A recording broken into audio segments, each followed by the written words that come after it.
ഒരുപാട് സ്കൂളുകൾ കുട്ടികളെ ടൂർ കൊണ്ടുപോകുന്ന സമയമാണ്. 4 കാര്യങ്ങൾ. ഒന്ന് സ്കൂളുകളോട്, ഒന്ന് രക്ഷിതാക്കളോട്, പിന്നെ അവസാനം 2 കാര്യങ്ങൾ എൻ്റെ ഏറ്റവും പ്രിയപ്പെട്ട കുട്ടികളോട്. ആദ്യം സ്കൂളുകളോട്. കുട്ടികളെ കൊണ്ടുപോകാൻ വേണ്ടിയിട്ട് ടൂർ പ്ലാൻ ചെയ്യുമ്പോൾ എങ്ങോട്ട് പോകണം എന്നുള്ളതിനേക്കാൾ പ്രാധാന്യം എല്ലാവരെയും കൊണ്ടുപോകണം എന്നുള്ളതിനായിരിക്കണം. ടൂർ പോകാൻ വേണ്ടിയിട്ട് നമ്മൾ ഒരുപാട് ദൂരെയുള്ള സ്ഥലങ്ങൾ തിരഞ്ഞെടുക്കുമ്പോൾ, പോകാൻ ഒരുപാട് ചിലവ് വരുന്ന സ്ഥലങ്ങൾ തിരഞ്ഞെടുക്കുമ്പോൾ ചില മാതാപിതാക്കൾക്കെങ്കിലും അതിനുള്ള പണം കണ്ടെത്താൻ കഴിയാതെ വരും. ഈ വർഷം ഞങ്ങൾ കുട്ടികളെ ഡൽഹിയിലേക്ക് കൊണ്ടുപോയി, മൂന്നാറിലേക്ക് കൊണ്ടുപോയി, ബാംഗ്ലൂരിലേക്ക് കൊണ്ടുപോയി എന്ന് പറയുന്നതിലല്ല, പോകാൻ ആഗ്രഹിച്ച എല്ലാ കുട്ടികളെയും ഞങ്ങൾ ടൂറ് കൊണ്ടുപോയി എന്ന് പറയുന്നതിലാവണം ഓരോ സ്കൂളും അഭിമാനവും സന്തോഷവും കണ്ടെത്തേണ്ടത്. ടൂറ് നമ്മൾ കുട്ടികളെ സന്തോഷിപ്പിക്കാൻ വേണ്ടി ചെയ്യുന്ന കാര്യമല്ലേ, അതാരെയും സങ്കടപ്പെടുത്താതിരിക്കട്ടെ. 2 രക്ഷിതാക്കളോടാണ്. രക്ഷിതാക്കളിൽ നല്ലൊരു ശതമാനം ജീവിതത്തിൻ്റെ 2 അറ്റം കൂട്ടിമുട്ടിക്കാൻ കഷ്ടപ്പെടുന്നവരാണ്. കുട്ടികളുടെ ഫീസ് അടയ്ക്കാൻ പോലും പ്രയാസപ്പെടുന്നവരുമാണ്. ആ യാഥാർത്ഥ്യം മനസ്സിലാക്കാതെ അല്ല കേട്ടോ ഞാൻ സംസാരിക്കുന്നത്. പക്ഷേ കുറച്ചു നേരം കുട്ടികളുടെ ഭാഗത്ത് നിന്ന് ഒന്ന് സംസാരിച്ച് നോക്കുകയാണ്. എന്തെങ്കിലും നിവൃത്തിയുണ്ടെങ്കിൽ, സാധ്യതയുണ്ടെങ്കിൽ ടൂർ പോകണമെന്ന് ആഗ്രഹിക്കുന്ന കുട്ടികളെ നിങ്ങൾ പറഞ്ഞയക്കണം കേട്ടോ. എന്തായാലും നമ്മൾ കഷ്ടപ്പെടണം അതിലേക്കൊരു അല്പം കൂടെ. അങ്ങനെ പറയാനുള്ള കാരണം എന്താണെന്നറിയോ? മുതിർന്നവരുടെ, നമ്മളെപ്പോലുള്ള മുതിർന്നവരുടെ ഒരു കുടുംബനാഥയുടെ മനസ്സുകൊണ്ട് ചിന്തിക്കുമ്പോൾ ചിലപ്പോൾ ടൂർ പോകുന്നതൊന്നും അത്ര വലിയ അത്യാവശ്യമുള്ള കാര്യമായിട്ട് തോന്നിക്കൊള്ളുന്നില്ല. അത് ഒരു കുറ്റമല്ല കേട്ടോ, കാരണം അതിലും എത്രയോ വലിയ കാര്യങ്ങൾ നമുക്ക് ചെയ്യാനുണ്ട്.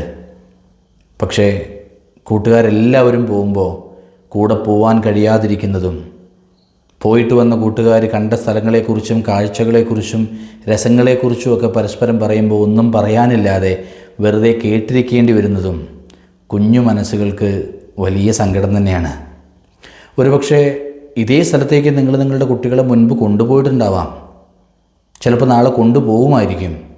അതുമല്ലെങ്കിൽ പഠിച്ച് ജോലിയൊക്കെ ആയതിനു ശേഷം ഈ സ്ഥലത്തേക്കോ ഒരുപക്ഷെ ഈ ലോകം മുഴുവനും അവർ പല ആവർത്തി സഞ്ചരിച്ചേക്കാം, യാത്ര ചെയ്തേക്കാം. പക്ഷേ അതൊന്നും അന്ന് നഷ്ടമായ ആ ടൂറിന് പകരമാവില്ല.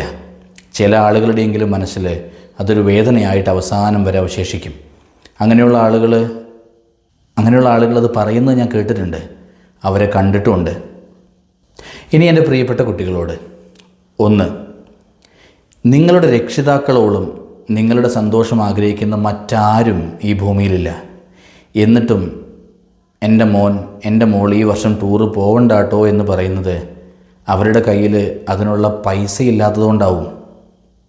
നിങ്ങൾ വാശി പിടിച്ച് കരയുമ്പോൾ, നിങ്ങളോട് ദേഷ്യപ്പെടുന്നത് എൻ്റെ കുട്ടിയെ എനിക്ക് പറഞ്ഞയക്കാനാവുന്നില്ലല്ലോ എന്നുള്ള സങ്കടം കൊണ്ടാവും.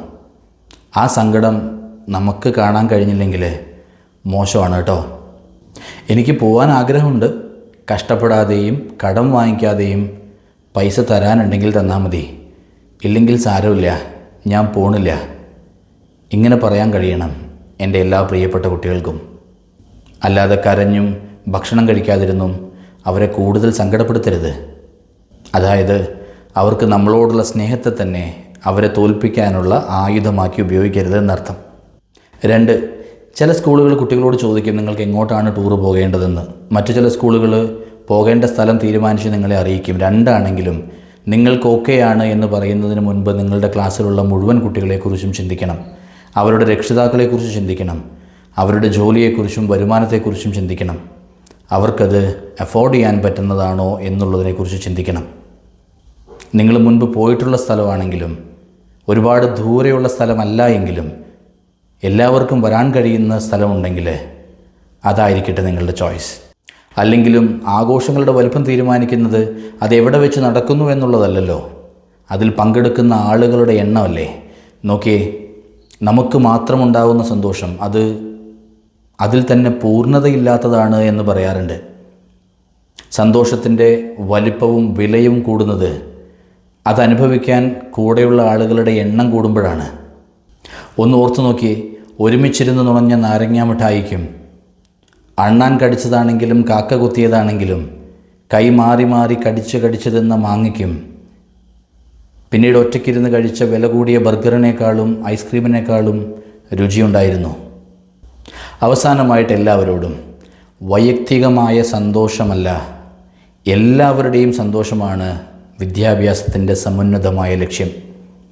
Education finds it's highest purpose when every individual grows, succeeds and smiles together.